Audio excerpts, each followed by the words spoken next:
Video games have the amazing power to capture our minds and distract us from the mundane, boring woes of real life. Real life, who needs it?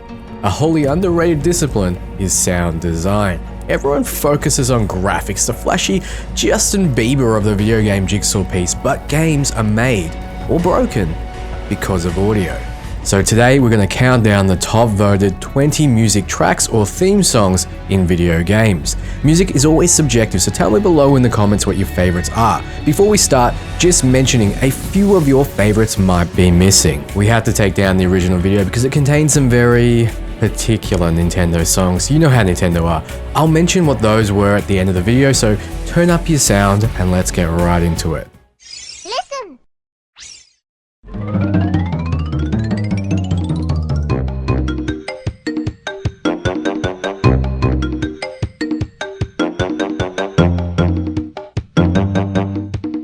Anyone who gamed on the PlayStation 1 would instantly recognize this tune. Crash Bandicoot was one of the first successful Naughty Dog ventures, and look at them now, making games like The Last of Us and pumping out 10 out of 10 titles.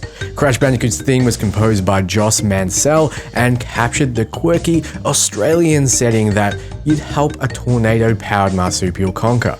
It's nostalgia, or is it just a well-made theme? I think a bit of both.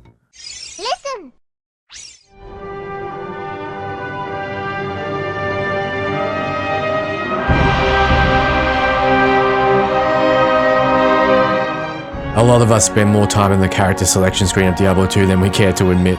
Produced by Blizzard Entertainment, which we all know is one of the biggest video game publisher and developers in the world, known for using grand orchestral pieces in their titles to great effect. Composed by Matt Uelmen, there's a hell, pun intended, of a lot of depth to the Diablo 2 soundtrack. This is not a tune you'd be able to instantly remember and hum at the bar when someone starts talking about Diablo, and that's why it's 19th, but it sets the mood for the game and the whole experience. Listen!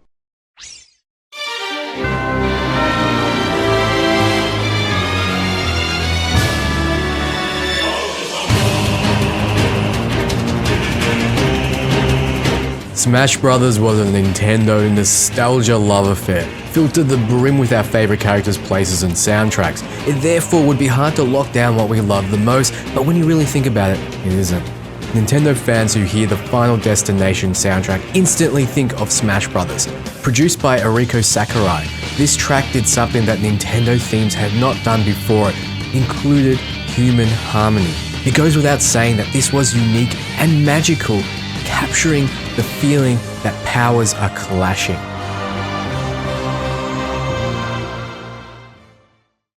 Listen!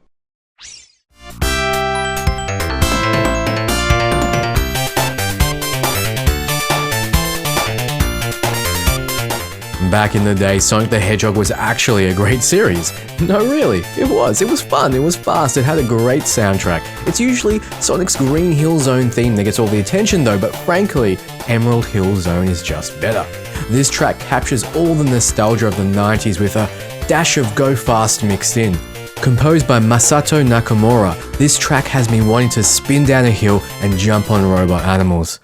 Listen!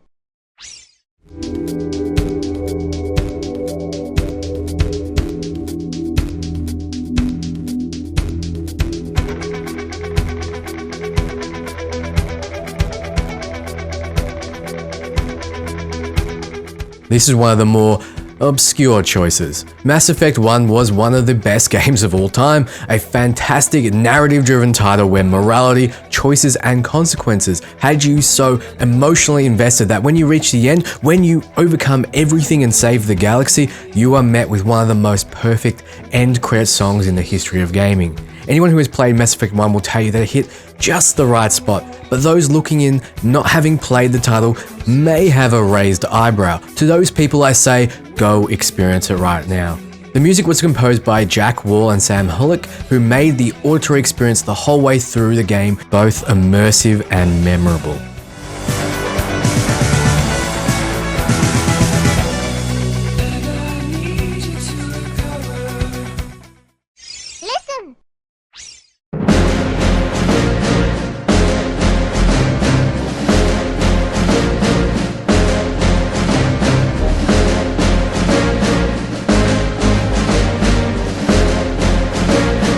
Back when the Battlefield series was captivating, back when you would land with your friends in underwear and scream at noobs together, this theme song, composed by Joel Eriksson, is iconic of the series. Tell me you don't feel like you're on the battlefield when you listen to this. Tell me to my face. It's hard to record this while listening to this track. It's hard not to talk to the beat. Do do do do do do do do do do do do. It's a shame about how the series has changed. Look, I blame the music. It's just not as good as it used to be.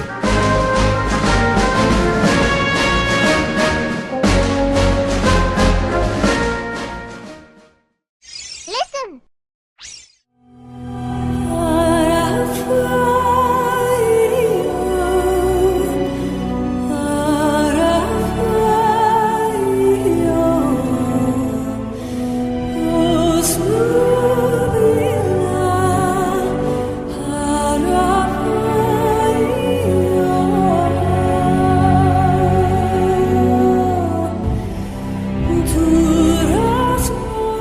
We are back with BioWare, but you have to expect that. Just listen to the Dragon Age Origins theme. This expertly composed track by Inon sets the mood for the whole title. It wasn't a friendly game. It's a mystical experience, but when the drums of war kick in, you know this isn't going to be a game that has you swooping around rainbow fields with your dog and friends. The music sets the tone for this game, which remains one of BioWare's best.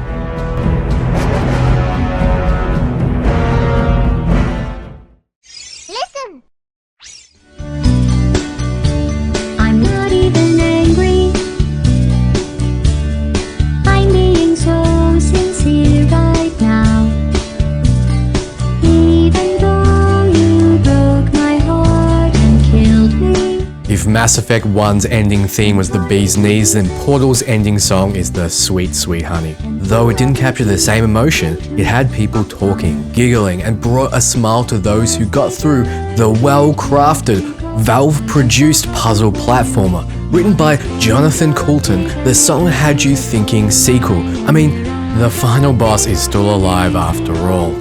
Oh god damn it, it's stuck in my head now. All the things we learned for the people who are still alive.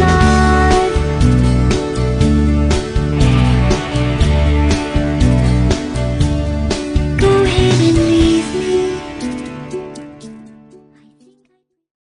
Listen.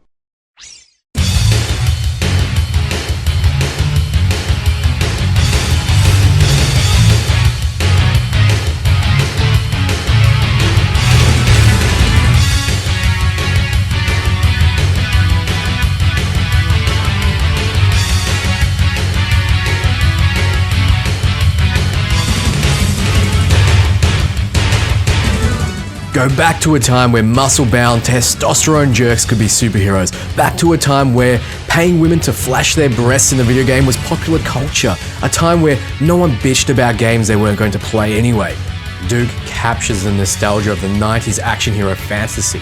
Duke Nukem 3D's theme, composed by Lee Jackson, is a rite of passage for any electric guitar player worth their salt. If you can't play the Duke Nukem theme, you aren't shit. Search YouTube. This theme is one of the most covered video game tracks of all time. If that doesn't speak to its effectiveness, I don't know what does.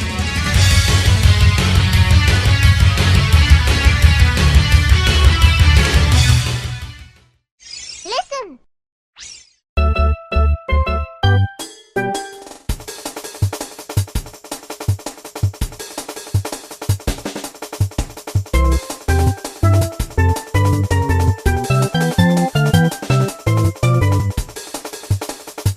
I remember the day like it was yesterday, plugging in my brand new Nintendo 64 and booting Mario 64 up. Never before and never again will I be so blown away as I was playing a game. I had never experienced a true 3D platformer before this. It was mind-blowing. Just walking around the opening area for hours was entertaining. Nintendo did something right with the soundtrack. I couldn't include the classic Mario theme due to copyright issues, but just try to stop me from including the Mario 64 theme. It's nostalgic, it's memorable, and damn it, if the whole game didn't capture your heart, you're a psychopath. Composed by Koji Kondo, Mario 64 had other great tracks as well that I painfully had to cut off the list, like this.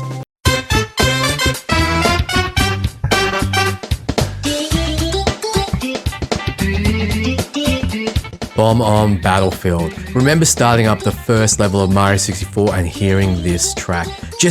We have to move on or I'll talk about this forever.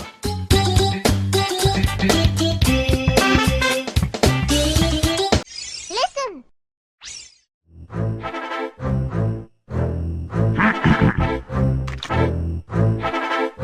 Me.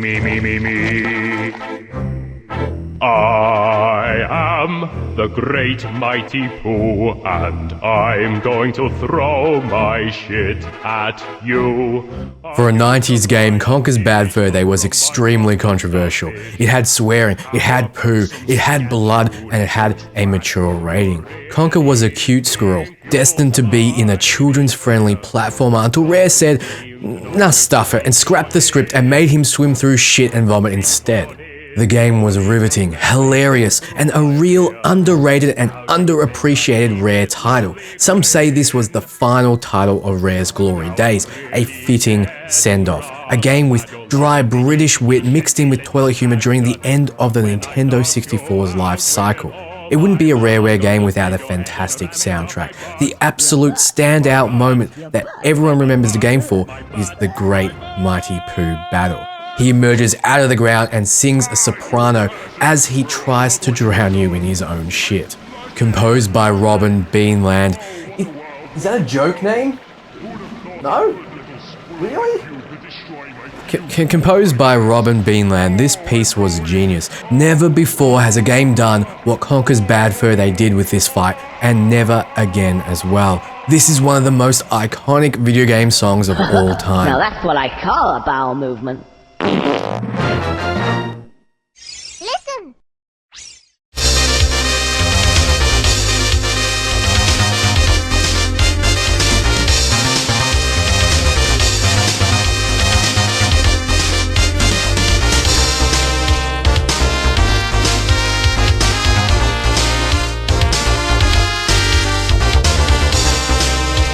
This song just bleeds red, white, and blue. The most, memed song in the history of video games. Guile's theme is used to represent victory in pop culture, and damn it if it doesn't do it perfectly. That speaks volumes about Yoko Shimomura's composition talent. Damn it, now it's stuck in my head. I'm gonna be punching the air and humming this all day. Sonic Boom!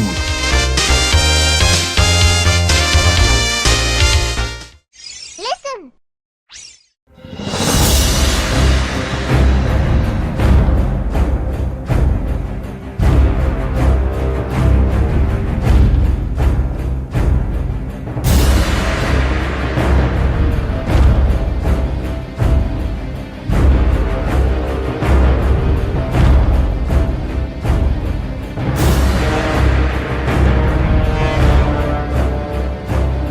I think the only reason I played World of Warcraft was because of this soundtrack. The first time I heard it, I thought I was in for an epic adventure. Blizzard are known for their orchestral tracks, but this was a whole new level. Composed by Jason Hayes, this piece is brilliant in its depth. I wish I could let you listen to it all, but there's so many layers that make this track truly breathtaking. If only the game was as epic.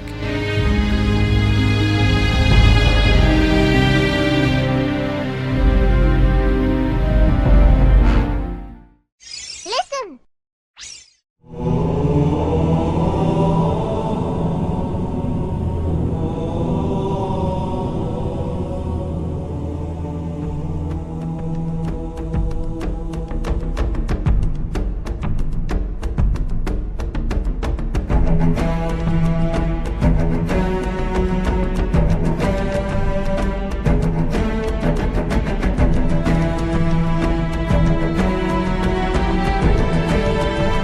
Bungie can make grand orchestral pieces too, and what a piece! One of the most instantly recognizable Xbox-based soundtracks of all time. When you hear this, you think of Master Chief bursting out of the escape pod and taking down grunts like nobody's business, just like the Xbox burst out of nowhere to take its place in video game history. This was the flagship title, and there hasn't been a more popular launch title since. I like to think that has a lot to do with Michael Salvatori's truly breathtaking musical scores.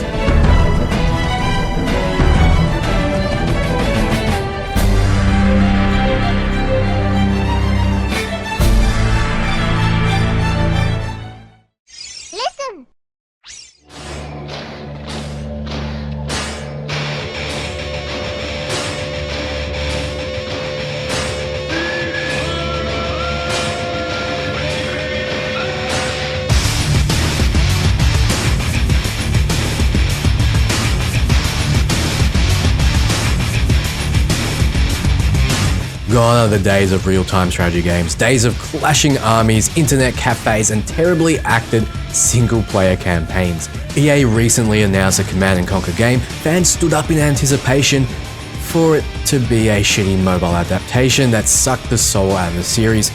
Red Alert 2 though, in my opinion, was the pinnacle of the genre. Each unit had its own voice line that you just had to repeat. Yes, Commander. Need a repair? And the soundtrack had me rooting for the Soviets, which was unprecedented in video games before it. Composed by Frank Klepacki, the track set the mood for the high action battles that were to come. Just listen to the track that would play when you start up a match.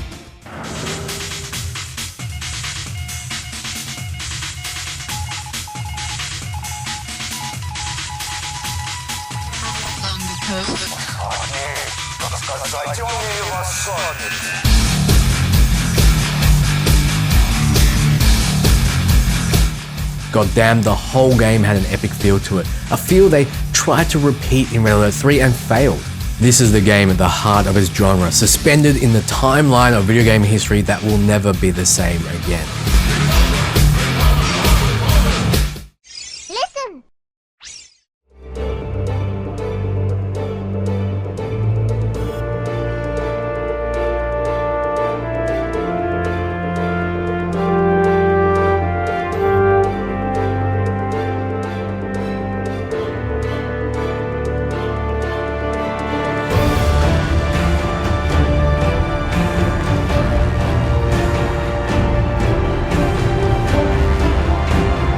So we arrived back to BioWare. Big surprise that one of the best games of all time would be on this list. Surprised that the game that had you so deeply invested would have a track called Suicide Mission that perfectly captures the threat, captures your anxiety, and captures the grand scale of what's at stake.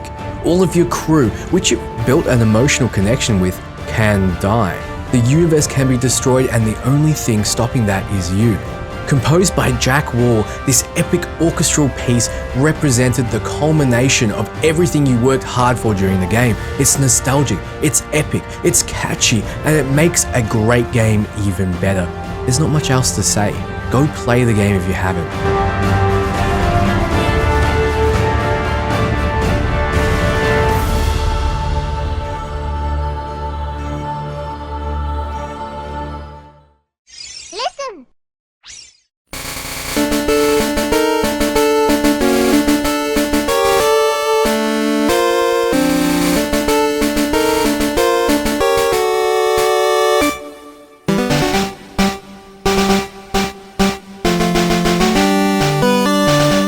I want to be the very best. And the very best is the cultural phenomenon that is the Pokemon series. I really milked that one.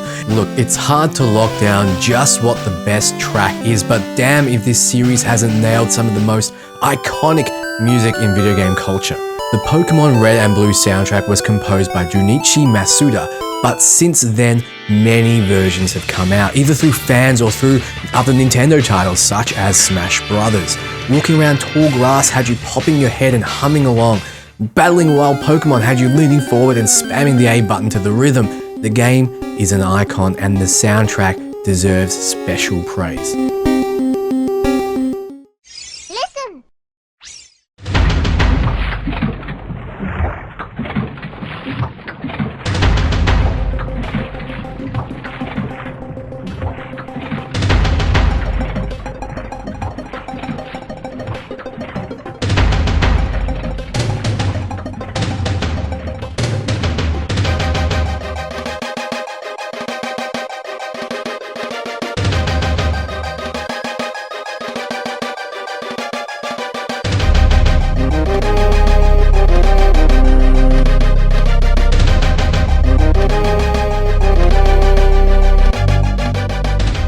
I want to tell you a story close to my heart. When I was much younger, I was playing Donkey Kong Country 2 next to my grandfather. He walked past and commented on just how nice the music was in it and sat down to watch. I have never heard him say anything positive about any media before that moment or ever since.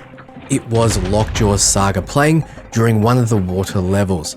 Does it really sound like it came out in the early 90s? Well, it did.